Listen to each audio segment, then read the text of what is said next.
The rain had finally stopped, but the streets of Los Angeles still shimmered beneath the city lights.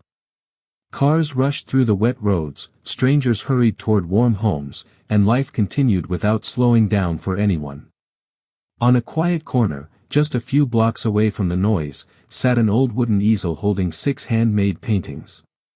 Beside it was a young man wearing a faded gray hoodie, his fingers stained with dried paint, his stomach empty, and his eyes fixed on every passerby who walked past without stopping. His name was Ethan Carter, and he was 19 years old. Every painting in front of him carried a piece of his life. One showed a lonely lighthouse standing against a violent storm. Another captured a little girl laughing beneath a broken umbrella.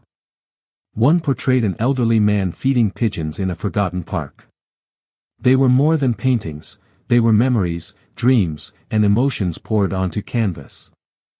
Yet, to everyone passing by, they were simply objects no one had time to notice. By 8 o'clock that evening, Ethan had not sold a single painting. He quietly looked at the small notebook inside his backpack. The first page listed unpaid bills. Rent was overdue. The electricity company had already sent a final warning.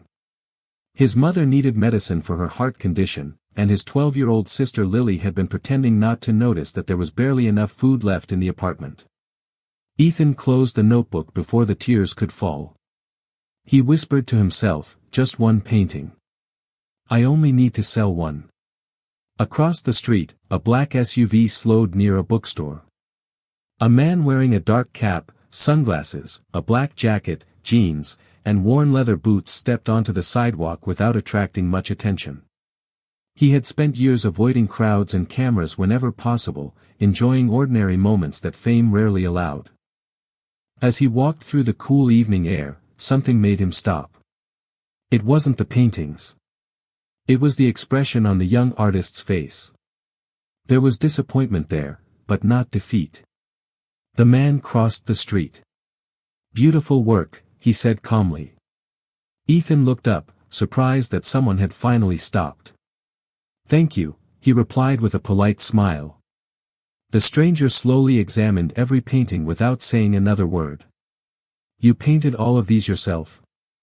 I did. How long have you been painting? Ethan shrugged. Since I was 10. What made you start? My dad.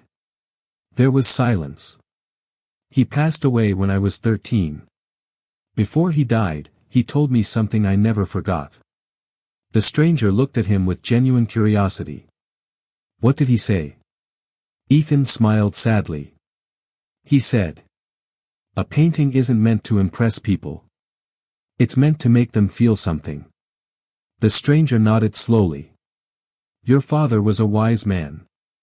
For a few seconds, neither of them spoke. The city seemed quieter than before. Then the stranger pointed toward a painting resting in the corner. It showed an elderly woman standing at a bus stop, smiling while giving her umbrella to a little boy during a storm. Why this one? He asked. Ethan looked at it for a long moment. Because kindness is expensive. The stranger frowned slightly. What do you mean? Everyone says kindness is free. Ethan smiled faintly. I don't think it is. He looked toward the busy street. Sometimes kindness costs time, sometimes money, sometimes opportunities, and sometimes people ignore someone simply because stopping would make them late. The stranger couldn't take his eyes off the painting. For the first time that evening, he wasn't looking at the colors. He was listening to the story behind them.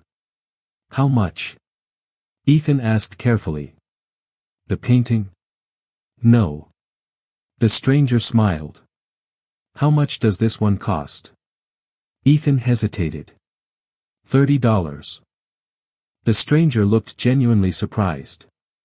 Only 30. It's enough for groceries. The stranger reached into his wallet. Instead of taking out $30, he placed several bills onto the wooden table. Ethan stared at them. His eyes widened. Sir. There must be some mistake. There isn't. I can't accept this.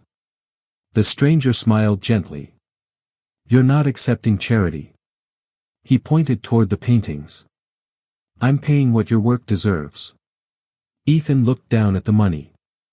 It was more than he had earned in the past 2 months combined. His hands began shaking. I don't even know your name. The stranger removed his sunglasses. A small smile appeared on his face. I'm Daniel. He chose not to mention that he was one of Hollywood's most respected actors. Tonight, he didn't want recognition. He simply wanted to be another human being talking to another human being. For nearly an hour, the two of them sat on the sidewalk talking, not about movies, fame, or success, but about dreams. Ethan admitted that he had been accepted into one of California's finest art schools 6 months earlier. But I never went. Why? I couldn't afford it. What about scholarships? They covered tuition. He smiled bitterly. They didn't cover life. Daniel quietly looked away. He remembered his own difficult years before success had found him. The tiny apartments. The uncertainty. The feeling that one unlucky day could change everything.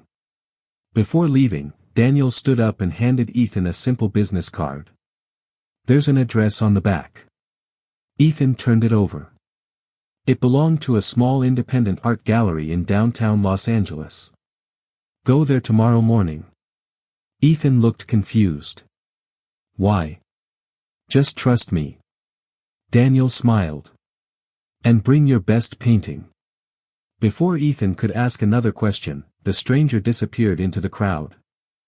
The following morning, Ethan almost convinced himself not to go. People made promises all the time. Most never kept them. But something about the stranger's voice had felt different. By 10 o'clock, he found himself standing in front of the gallery. His heart pounded as he pushed open the glass door. Inside, the walls were covered with breathtaking artwork from artists around the world. For a moment, he felt completely out of place. Then a middle-aged woman behind the reception desk smiled. You must be Ethan. He froze. You know my name? She nodded. We've been expecting you.